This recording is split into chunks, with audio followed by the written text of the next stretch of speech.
have the United States and Russia personally entered the fray?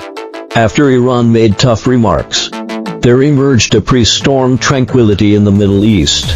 Just when Iran was about to burst out with an unyielding spirit of rather die with honor than live in disgrace, the U.S.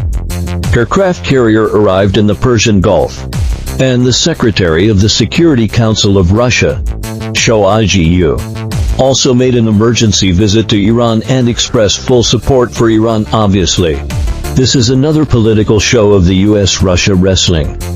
The United States has been unethical on the Ukraine-Russia battlefield, and Russia chose to give the United States a hard time in the Middle East, of course.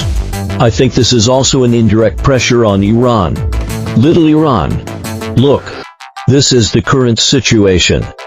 The consequence of your fight is to become another battlefield for the United States and Russia.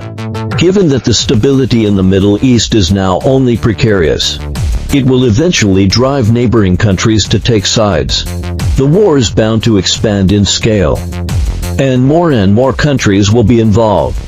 Maybe it will be the trigger of Season S3. I just don't know if you, Iran, have the courage. Secondly, have you noticed an interesting phenomenon? The military forces of major countries are basically focused on the Middle East, whether in times of war or peace. I think it's because there is no big brother to protect. There is the United States in North America.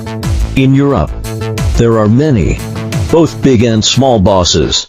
In Asia, there is East Asia. And naturally, there is no chaos. Then I'm sorry.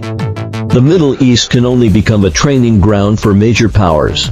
Coupled with the fact that the Middle East is rich in oil and energy, it is even more a strategic location that all must contend for. Therefore, it is not surprising that the Middle East has been in perennial warfare. It is also reasonable that the United States and Russia have personally entered the scene.